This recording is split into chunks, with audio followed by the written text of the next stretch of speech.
First ever factory outlet Mukunda jewellery grand opening February 14న సుచిత్రాలో. నమస్తే వనిజ గారు. నమస్తే అండి.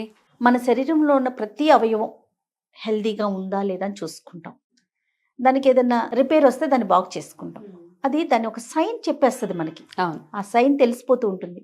కళ్ళు దానికి ఏదో రెడ్ కావటము, వాటర్ కారటము, సంథింగ్. నోరు అల్సర్ రావటం తెలిసిపోతుంది. స్కిన్ అలర్జీ రావటం తెలిసిపోతుంది. హెయిర్కి ఎట్లా తెలుస్తుందండి? మన హెయిర్ హెల్దీగా ఉందా లేదా? మనం రకరకాల ప్రోడక్ట్స్ దాని మీద వేసి రుద్ది వాడి అన్ని పనులు చేసేస్తూ ఉంటాం. అవునండి. కానీ అది హెల్దీగా ఉందా లేదా, మనం ఇచ్చే ప్రోడక్ట్స్ అది తీసుకుంటుందా లేదా, రైట్. ఎట్లా తెలుస్తుంది వనిజ గారు? ఛాన్స్ ఉందా? ఉందండి, డెఫినెట్గా ఉన్నాయి. మన జుట్టు ఎట్లాంటి జుట్టు అంటే, మనం డే ఇన్ డే అవుట్ ఏం చేస్తామంటే, నూనె రాయడం దగ్గర నుంచి మొదలు పెడితే షాంపూ, కండిషనర్, కెరాటిన్ థెరపీస్ అని, లేకపోతే రకరకాల హోమ్ ట్రీట్మెంట్స్ ఇవన్నీ చేసేస్తూ అన్ని ఉంటాం. రకాలు వాడతాం. సో అన్నీ ఎందుకు చేస్తామంటే, హెయిర్ హెల్దీగా ఉండాలని. చాలా అందరికీ ఏది ఎలా ఉన్నా జుట్టు మాత్రం బాగుండాలి, ఒత్తుగా ఉండాలి, బాగుండాలి. సిల్కీ కంటే మేనేజబుల్గా ఉండాలి. అవును. ఇక్కడ సిల్కీ హెయిర్, రఫ్ హెయిర్ పక్కన పెట్టేస్తే, బికాస్ ఒక్కొక్క వంటి తత్వం ఒక్కొక్కలా ఉంటుంది కాబట్టి, వాత తత్వం ఉన్న వాళ్ళకి డెఫినెట్గా డ్రై హెయిర్ ఉంటుంది. అలాగా కఫ తత్వం ఉన్న వాళ్ళకి కొంచెం ఆయిలీగా. సో ఇలా ఆయుర్వేద ప్రకారం చూసుకుంటే హెయిర్ టైప్ కూడా కొంచెం డిఫర్ అవుతూ ఉంటుంది. అయితే ఈ ప్రోడక్ట్స్ మనం ఇన్ని డబ్బులు ఖర్చు పెట్టి ప్రోడక్ట్స్ వాడుతున్నప్పుడు, అదేమంటే ఏ ప్రోడక్ట్ వాడినా మనకి అది వర్క్ అవ్వాలి, మన హెయిర్ మీద వర్క్ అవ్వాలి. అవును అవును. హెయిర్ మీద వర్క్ చేస్తుందా లేదా, మీ హెయిర్ని ఇంకా ఫర్దర్గా డ్యామేజ్ చేస్తుందా అని ఒక చిన్న హెయిర్ పోరోసిటీ టెస్ట్ అని ఒకటి ఉంటుంది అనమాట. ఆ టెస్ట్లో మనమే చేసుకోవచ్చు, అక్కడ ల్యాబ్కి వెళ్ళక్కర్లేదు. ఇది ఇంకా బాగుంది. సో జుట్టుని ఏం చేస్తారంటే, మీరు ఫస్ట్ థింగ్ మన జుట్టు మాయిశ్చర్గా ఉండాలి, మాయిశ్చర్ లాక్ చేస్తూ ఉండాలి.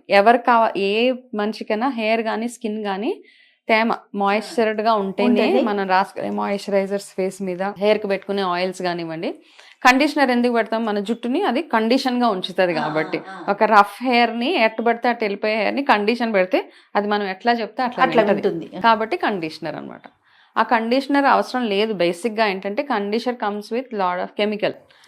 సో కండిషనర్కి ఆల్టర్నేటివ్స్ మనం తర్వాత మాట్లాడుకుందాం, కండిషనర్ లేకుండా ఎట్లా ఆల్టర్నేట్స్ చేయాలని.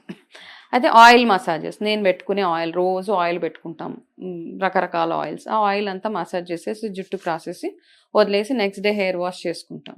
సో నేను పెట్టుకున్న ఆయిల్ నా బాడీ, నా స్కిన్లోకి వెళ్ళి, నా ఫాలికల్స్లోకి వెళ్ళి నా హెయిర్ని ప్రాపర్గా ఉంచుతుందా. సో హెయిర్ పోరోసిటీ టెస్ట్ అంటే, మీరు మీ జుట్టు నుంచి ఒక తల వెంట్రుక తీసి ఒక గాజు గ్లాస్లో వేయండి, వాటర్ ఉన్న గాజు గ్లాస్లో.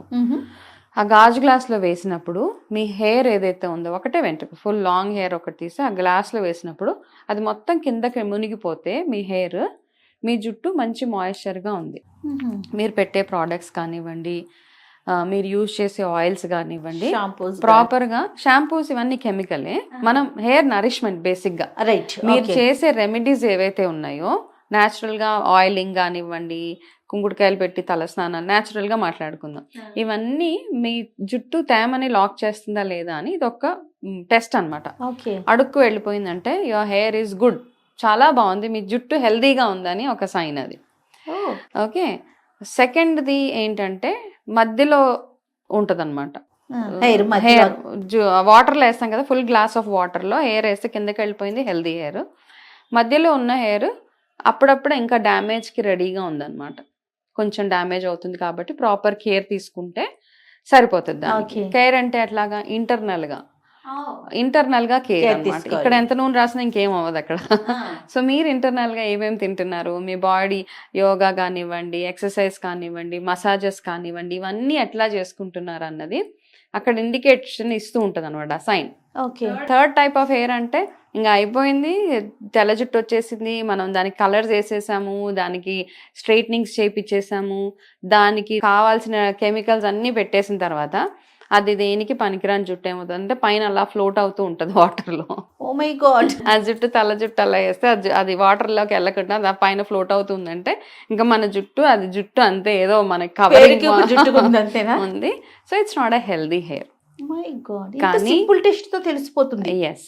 కానీ ఈ సిమ్టమ్స్ అన్నిటినీ మనం రివర్స్ చేసుకుంటూ వెళ్ళే చాలా చాలా టెక్నిక్స్ ఉన్నాయి. మన జుట్టు ఎప్పుడైతే మనకు తెలుస్తుందో అన్‌హెల్తీ హెయిర్‌గా ఉంది నాది అనేసి తెలిసినప్పుడు మనం చేసే రకరకాల హోమ్ రెమెడీస్ కానివ్వండి, వాడే ప్రొడక్ట్స్ కానివ్వండి, తినే ఆహారం కానివ్వండి, మన లైఫ్ స్టైల్‌లో మార్పులు ఇవన్నిటిని రివర్స్ చేసుకుంటూ we can have a healthy hair. ఇక్కడ పాయింట్ ఏంటంటే ఎంత ఒత్తు జుట్టు ఉంది, ఎంత పల్చటి జుట్టు ఉంది కాదు. ఫస్ట్ జుట్టు హెల్తీగా హెల్తీగా ఉండాలి. ఉందా లేదా? హెల్తీ హెయిర్ ఉంటే ఆటోమేటిక్‌గా జుట్టు హెయిర్ గ్రోత్ ఇవన్నీ everything will fall in place అని. బా సూపర్ పాయింట్ చెప్పారు వనిజ గారు. రియల్లీ ఎందుకంటే ప్రతి ఒక్కరు ఇదే అనుకుంటే ఏంటి, బా ఒత్తుగా ఉంది, ఆ! మళ్ళీ హెల్దీగా ఉంది, జుట్టు అస్సలు ఊడట్లేదు, నాది సూపర్ హెల్దీ అట్లా అనుకుంటాం. బట్ మీరు చెప్పిన పాయింట్ ఏంటంటే ఎగ్జాక్ట్లీ అన్నమాట. అందుకని ఏంటంటే జుట్టు వాల్యూమ్ ఫస్ట్ కాదు మనకు కావాలి. వాల్యూమ్ కాదండి. హెల్తీగా అది చెప్తదనమాట. మనం ఓవరాల్‌గా మన బాడీ కూడా ఎంత హెల్తీగా ఉంది అని ఇట్స్ అన్ ఇండికేటర్ అన్నమాట. ఓకే, కాబట్టి దీన్ని రివర్స్ చేసుకోవచ్చండి. 100% చేసుకోవచ్చు. తేలుతున్న జుట్టును కూడా మనం కిందకి పెట్టొచ్చా? ఆఫ్ కోర్స్ పెట్టవచ్చు. కాదు వనిజ గారు, దీన్ని ఎట్లా రివర్స్ చేసుకోవచ్చండి? సో ఇలా మన హెయిర్ అన్‌హెల్తీ ఉందని తెలిసినప్పుడు ఏ కారణం చేత అన్‌హెల్తీ అవుతుందని తెలుసు. డెఫినెట్‌గా ఈ హెయిర్ టెస్ట్ ఎవరైతే చేస్తున్నారో వాళ్ళకి తెలిసిపోతది. ఈ హెయిర్‌ని ఎప్పుడైతే వాటర్‌లో ఏస్తారో అడుక్కెళ్ళిపోయిన వాళ్ళు 100% ఖచ్చితంగా వాళ్ళు కెమికల్ యూజ్ చేయరు. రెగ్యులర్‌గా వాళ్ళ హెయిర్‌కి కావాల్సిన నరిష్మెంట్ వాళ్ళు తీసుకుంటూ ఉంటారు. మంచి ఆహారం తింటూ ఉంటారు. ఓకే, ఇది ఉంది. లేదా యంగ్‌స్టర్స్ ఎవరైతే ఉన్నారో, యంగ్ పిల్లలు ఉంటారు కదా! లైక్ టీనేజ్ పిల్లలకి, చిన్న పిల్లలు వాళ్ళందరికీ ఈ టెస్ట్‌లో వాళ్ళు 100% పాస్ అయిపోతారనమాట. ఓకే, దాంట్లో ఏం ప్రాబ్లం లేదు.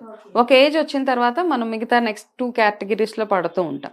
ఆ 2 కేటగిరీస్‌లో పడకుండా ఉండాలి అంటే ఫస్ట్ థింగ్ ఏంటంటే మనం యూజ్ చేసే ఆయిల్స్ ఏవైతే ఉన్నాయో, over heat of hair, over heating గానీ, ఎక్కువగా కండిషనర్స్ యూజ్ చేయడం గానీ, టూ మచ్ ఆఫ్ డ్రైయర్స్ అవి వాడేయడం కానివ్వండి, బాడీకి కావాల్సిన వాటర్ ఇంటేక్ తీసుకోకపోవడం కానివ్వండి, సరైన ఆహారం లైక్ అంటారు ఫ్లాక్స్ సీడ్స్ తినాలి, నువ్వులు, కాల్షియం ఇవన్నీ మన బాడీకి ఎంతగా వెళ్తూ ఉంటే మన హెయిర్ గ్రోత్ అంత బాగుంటుంది. కాబట్టి ఇవన్నీ మనం రెగ్యులర్‌గా యాడ్ చేసుకుంటూ ఉంటే ఈ హెయిర్‌కి ఒక సెట్ రొటీన్ ఉంటదనమాట. వారంలో కొంతమంది ఒకటే రోజు ఆయిల్ పెట్టేస్తే సరిపోతది అనుకుంటూ ఉంటారు. అవునండి. కాకపోతే 7 రోజులకి మీ యాక్టివిటీస్ డివైడ్ చేసుకుంటూ ఉండాలి. ఒకరోజు ఆయిలింగ్‌కి, ఒకరోజు మసాజ్‌కి, ఒకరోజు ఇంకొక యాక్టివిటీకి, స్టీమ్ ఒకరోజు పెట్టుకోవడానికి. సో ఒక్కొక్క రోజు మనం అనుకుంటాం చాలామంది ఒంటికే మనము నలుగై పెడుతూ ఉంటాము స్క్రబ్స్ అవన్నీ. అవునండి. బట్ హెయిర్ స్క్రబ్ కూడా చాలా స్కాల్ప్ స్క్రబ్ చాలా ఇంపార్టెంట్. మన స్కాల్ప్ హెల్తీగా ఉండాలి అంటే. బికాస్ స్కాల్ప్ అన్‌హెల్తీగా ఉంటే దాంతోటి వచ్చే రకరకాల ఇన్ఫెక్షన్స్ అవన్నీ ఉంటాయి కాబట్టి ఆ స్క్రబ్స్ గురించి మనం మళ్ళీ మాట్లాడుకుందాం. డెఫినెట్‌గా అండి, డెఫినెట్‌గా. ఏదేమైనా లైఫ్ స్టైల్ మోడిఫికేషన్స్ చేసుకుంటే మనం రివర్స్ చేసుకోవచ్చు. అవును. హెయిర్ హెల్తీనెస్‌ని మళ్ళీ మనం తీసుకొచ్చుకోవచ్చు. 100% చేసుకోవచ్చండి. సూపర్ అండి. మరిన్ని టిప్స్ అందించాలి వనజ గారు. డెఫినెట్‌గా. థ్యాంక్ యూ సో మచ్ అండి. నమస్తే.